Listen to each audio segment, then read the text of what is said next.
well, June 14th today, so I think it's a good time to start getting to our June deer fails. And the reason I like this more, not necessarily at the end of the month, but middle of the month, because these are things that you really should be doing or not doing, and making sure that you're getting them done or not falling victim to doing some of these by the end of the month. And so by the time this comes out, I think it's going to come out, Dylan, June 16th, in a couple days. I think that's the next one. So it'll come out pretty quick. We've been around the property today. It's been up to 90 degrees, humid, and we shot 5 videos outside. So I'm a little sweaty. Nice to come in, a little bit bug bitten. We'll get some videos inside here in the air conditioning kicked out. But boy, it's starting to get serious, isn't it? And you think about, I go on a client trip in the first part of every month. So July, August, September, and then I don't go on another one until December. And so that's pretty rigid schedule though. 10 months I'm going to clients. And you think about it, we're only 3 months away from when the season begins. When I come back from my September Ohio trip, then I will have hunting right off the bat in Minnesota, Wisconsin, or both. I have to check the dates, but it's getting serious then. So, and we have some fishing coming up and a lot of family stuff. And you can imagine Dylan and I are really looking for these dates. We're going to shoot these number of dates in June, the rest of June, July, even starting to get into August. So it's busy all around life and planting. And so we have a lot to do, but some of these things we're really going down the wrong direction if you fall for. And number one, and this applies to me too, not shooting your bow. It's really getting into crunch time. It's one thing to pull your bow shooting together over a 3-month period. It's another thing to do it over a month or 3 weeks or 2 weeks. And I'm talking, the bulk of the hunting takes place, when I start really hunting a lot is the end of October, November, and sometimes a lot in December with my bow. But that doesn't mean I back up 3 months from the end of October. I need to back up 3 months from the 1st of November. So we're getting really into that crunch time. Not shooting your bow in June is really, really bad. It's really getting to that point where if you can dedicate some hours to shoot your bow each week from now until the season starts, even if it's the 1st of September, you're going to be well on your way to really feeling familiar with your bow if you're making any changes. And one of the changes I'm making this year, and I know they fly really well are the Assailant hybrid broadheads from Slick Trick. And these broadheads, I've been using the Trocar HB. I like the Slick Trick. I've always respected the brand. These are some great ones to try. I'm not sponsored by Muzzy or anything.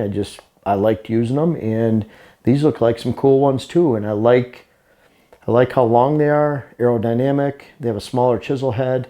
I think they'll have great penetration, and they have a good wide cut. So I like the 1 3/4 inch actually cutting diameter, so a little bit better cutting diameter, which I like. But then at the same time, I like the hybrids because I'm not a big fan of the big, wide, expandable heads. I do know they get caught up on bone sometimes, or heavy meat, high angled shots, whatever it might be. They're awesome if you hit soft tissue, you get a deer in the guts or back where you're not supposed to, liver, intestines, then I'd want something like that.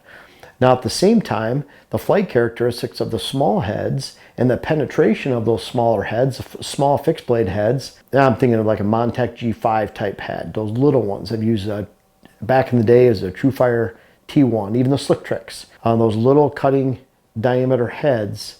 I know I'm missing one. Carbon Express F15, I used those for a few years too. All great penetration, just fly right through the deer, but then a very small cut. So then you don't want that. You want penetration, you want good flight characteristics, you want still a good cutting diameter, but you don't want to fail.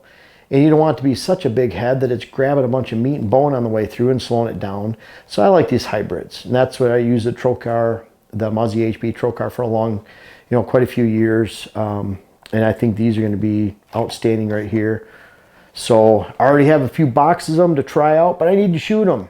I need to spend a lot of time on the range with them, let alone shooting my bow. So whether it's your broadhead you're getting out, a new sight, new release, I'll probably try a couple new releases this year too.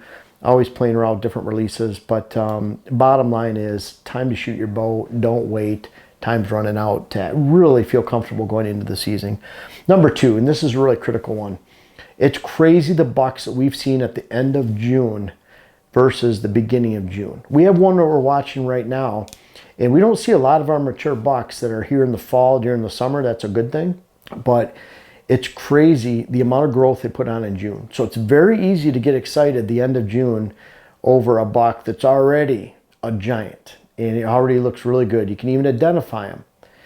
And the problem is you're getting your hopes up during the summertime, and largely 90% of the time where those bucks are at during the summer, they're not going to be at during the fall, because if they're hitting summer food, it's typically not there. And I'm talking beans, alfalfa. Alfalfa gets frosted out, beans get picked. Whatever summer food source there is either gets crowded by does and fawns during the fall, or it's not there appreciably anymore. And then also, bucks want to relate to the cover that they want during the time of the year, meaning during the summer, they want big open overstory shade, cool airflow.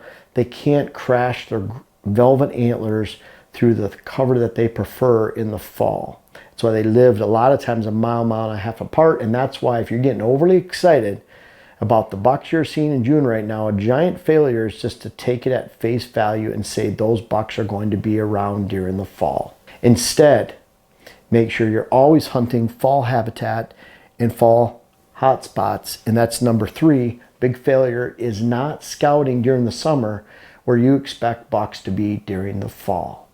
You're looking at this is where they're bedding in the summer, this is where they're going to bed in the fall, and that's not true 90% of the time. You know, some exceptions. You have areas that people are feeding deer next to big wilderness areas, and that's the main food source, so deer stick around. Another exception, northern Ohio where there's no cover, northern Indiana.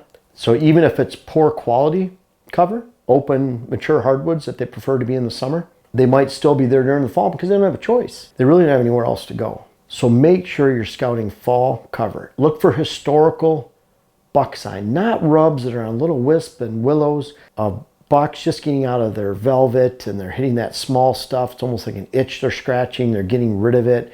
They're out on field edges, on fence rows. I'm talking about in the woods, cruising areas where there's funnels, small constrictions of woods that attach big woods, swamp edges, change of habitat edges, but areas where you can say, you know what, I can see the oldest buck in the area cruising through this spot because it's thick. And then it also relates to fall food. Fall food is completely different than summer food. Largely, are they ever the same, especially when it comes to comparing October, November, December to June, July, and August food sources.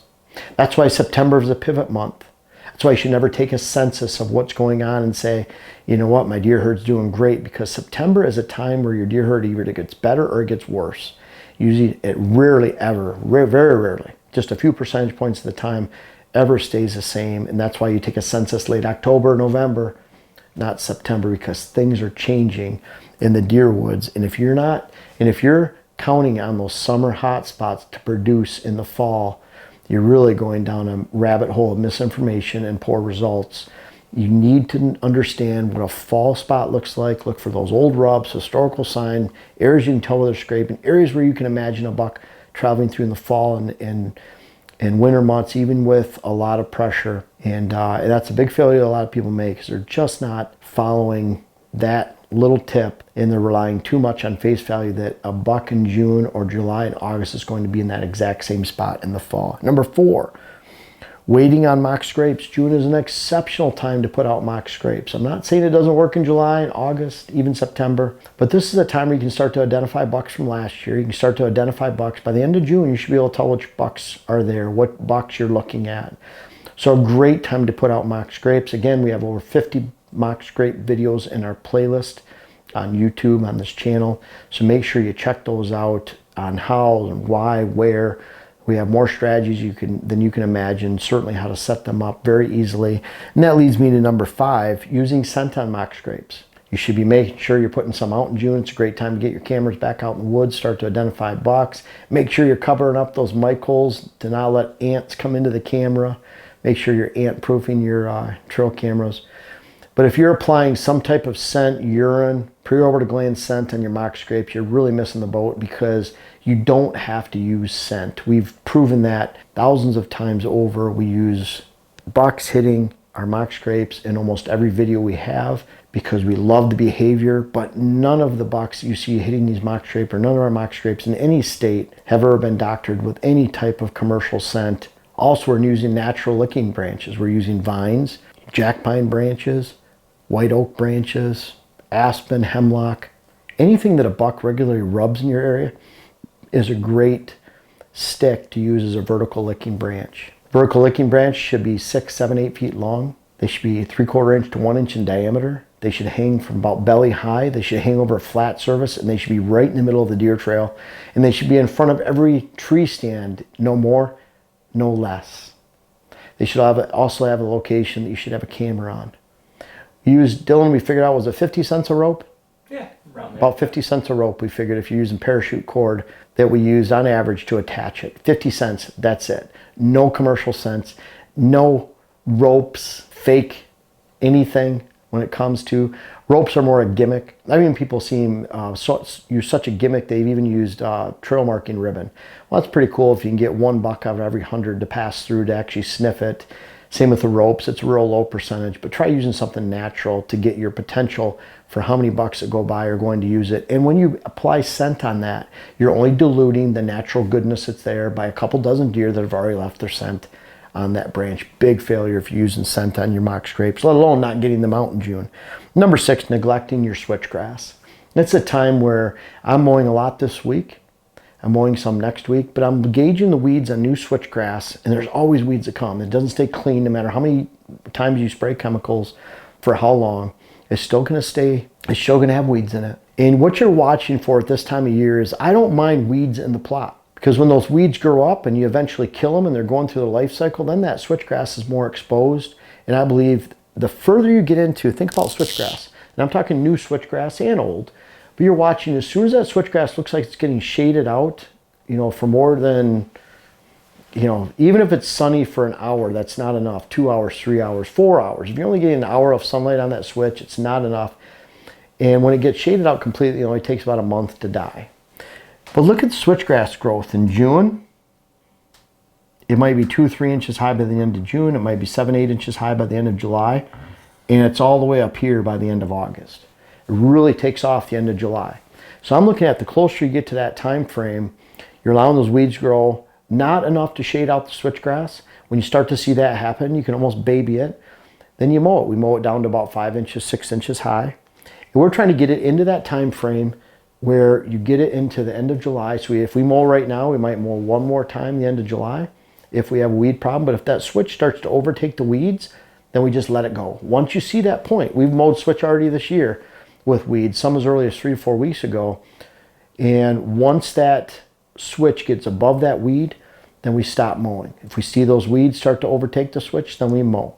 Because eventually switch wins and beats out any other weed, but you have to get it to that point. And not mowing and not taking care of your new switchgrass or old switchgrass in June is a huge mistake, because it's a perfect opportunity to eliminate weeds. And weeds are the death of all switchgrass, or the death of all food plots. And while we're at it, making sure you're practicing good, effective weed control on your food plots is critical. And a lot of times, if you've waited till June, it's already too late, because they're overtaking your let's say you're doing a no-till, where you're not going to actually bring a tiller in there, a heavy disc, and you haven't sprayed until now on that plot. The weeds are probably too tall to get a highly effective food plot in for later. Just planting, literally our fall food plots are going to go in about a month and a half, 2 months at the most. So we don't have much time. But when it comes to your switchgrass, make sure you take the time to baby it, and you'll be rewarded for decades to come on the same planting, because it's all about taking care of weeds, and you have to do that in June especially. So there's our June deer hunting fails. We'll have plenty in July, plenty in August, so stay tuned. But boy, the season is just around the corner, and make sure you're following these or not following this advice as far as these either failures or advice, and make sure you're on the right track for this fall and avoiding these failures right now. Because once June comes, like I said, June, July, August, it really ramps up, almost like switchgrass growth. It's getting more serious by the month. And then we have that glorious time coming soon where we get to deer hunt all fall. Folks, I want to make sure you check out my web class video series, whether it's how to design your food plot program or how to design your property in general. And we have a new one coming out that'll be how to hunt the rut. But these bucks back here are a testament. Some of these bucks go back to 93. They're even in different states. I urge you to check out those web classes that you can help yourself, help your land, help your hunt. The link is in the description. And also for those that have tried them out, I encourage you to offer some feedback in the comments below. Thank you.